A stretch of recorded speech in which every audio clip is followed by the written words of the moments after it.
Oh, Akbar.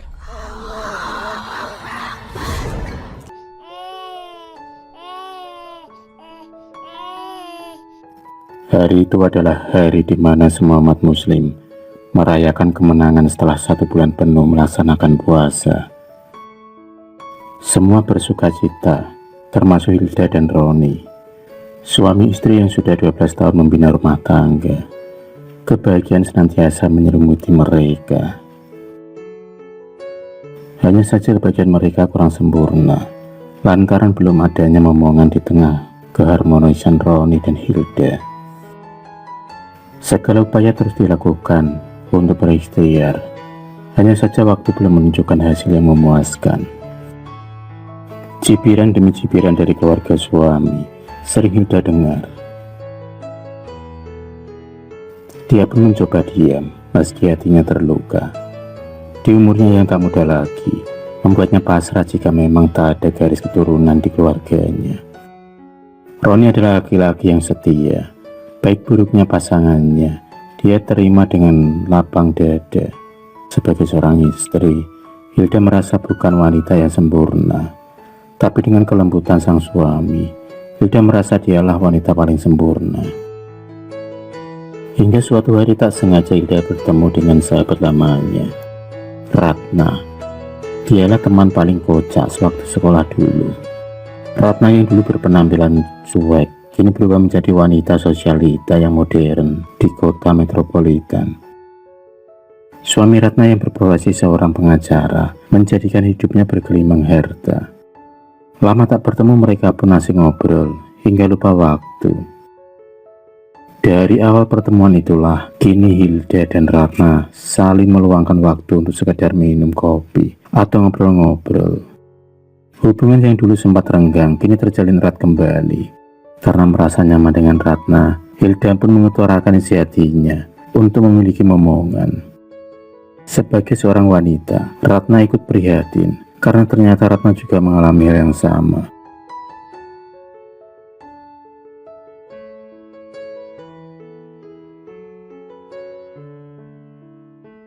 Tapi itu dulu, karena kini Ratna sudah memiliki momongan yang berusia 10 tahun.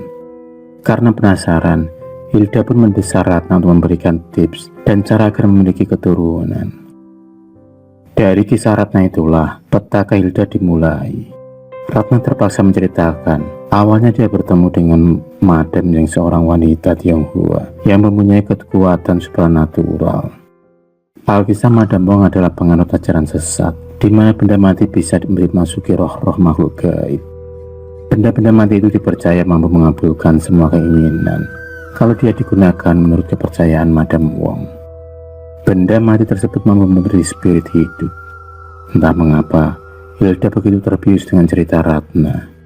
Obsesinya untuk memiliki momongan begitu kuat, hingga menyampingkan akal sehatnya. Di samping demi suami, Hilda juga ingin membuktikan pada keluarga besar Roni kalau dia adalah wanita sempurna yang bisa memberikan keturunan. Hari pun berlanjut. Setelah mengatur waktu, Ratna membawa Hilda ke rumah Madam Wong. Alangkah terkejutnya Hilda ketika melihat ratusan boneka-boneka terjajar rapi mengisi seluruh ruangan Madam Wong. Tapi anehnya boneka-boneka itu seolah hidup. Bola matanya bisa bergerak dan mengikuti setiap gerak-geri Hilda dan Ratna. Madam Wong seolah mengetahui maksud dan tujuan kedatangan dari Hilda. Dan tanpa basa-basi, dia lalu memberitahu kalau Hilda diwajibkan melakukan ritual serta syarat-syarat agar bisa memiliki boneka yang sudah dimasuki arwah tersebut. Madam Wong menegaskan kalau boneka arwah itu harus diperlakukan sama seperti manusia. Setelah menyetujui semuanya, Hilda pun membawa pulang sebuah boneka, tentu saja setelah memberi mahar yang cukup lumayan mahal.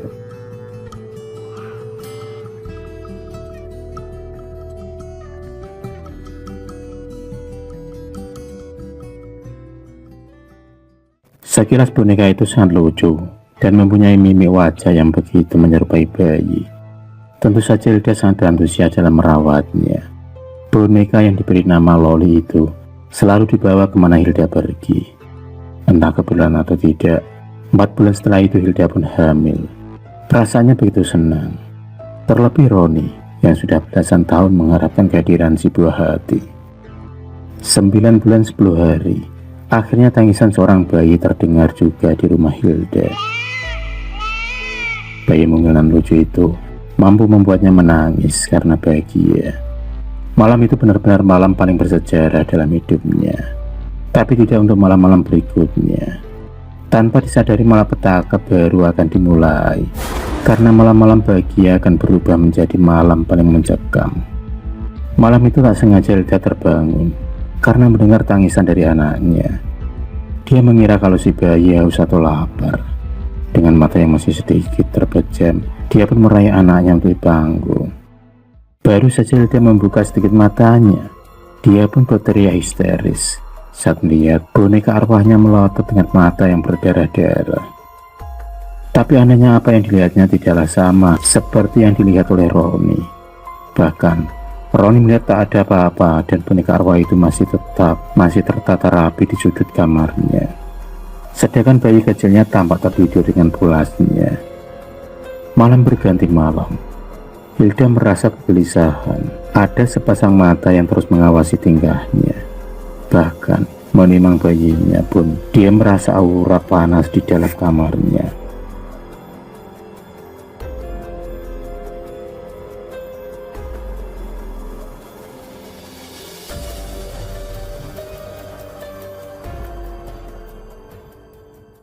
Tak terasa 1 bulan sudah usia bayinya.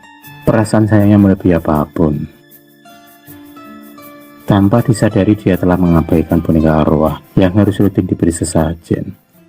Kesibukan Hilda kini berdampak pada kehidupannya sendiri. Setiap malam dia mendengar suara-suara benda yang terbanting. Ditambah lagi, suara langkah kaki terus saja terdengar di gendang telinganya. Keadaan semakin parah, lantaran malam itu suaminya telat pulang karena ada proyek malam dan diharuskan lembur. Entah mengapa anaknya mendadak rewel, tak seperti biasanya. Malam itu juga hawa dan seisi rumah menjadi panas. Hilda lelah menggendong si kecil. Jam sudah menunjukkan pukul 11 malam. Tapi anaknya masih aja rewel dari sore hari. Karena dia ingin ke kamar mandi, dia pun kemudian meletakkan bayinya di atas kasur sebentar.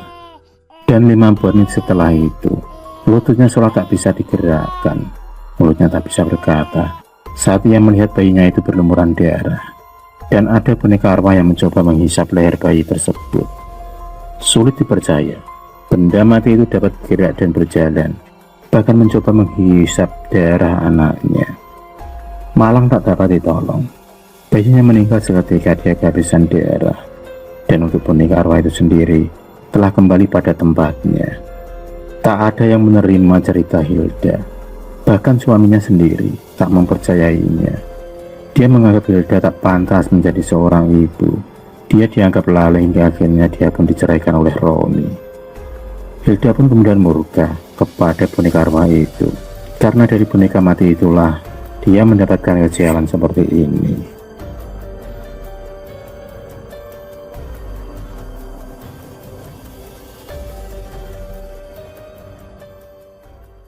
Kini hari-hari Hilda dihabiskan dengan melamun. Perubahannya yang dulu cantik kini terlihat acak-acakan, tak terawat. Dia merasa hidupnya telah hancur. Dia begitu membenci boneka arwah tersebut. Tapi sialnya Hilda tak mungkin membuangnya. Karena kalau itu dilanggar, dia akan mendapat malapetaka yang lebih dahsyat lagi. Setiap malam boneka itu terus tertawa, khas suara anak-anak kecil. Bahkan, suatu malam Hilda pernah mendapati boneka itu membunuh kucing kesayangan Hilda. Boneka itu menghisap darah kucing tersebut hingga tak tersisa. Darah berjajaran di mana-mana.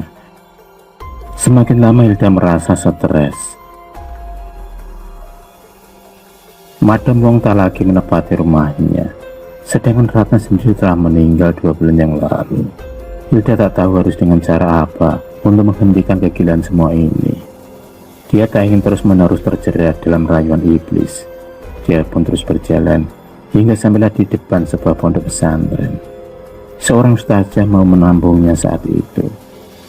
Hilda kemudian menceritakan semuanya, dan singkat cerita, boneka itu pun dihancurkan dengan cara dibakar oleh Pak Yai pemilik pondok pesantren tersebut. Kini kehidupan Hilda lebih tenang. Dia memilih memperdalam ilmu agama dan ikut membantu pondok pesantren dalam mengurus para santrinya.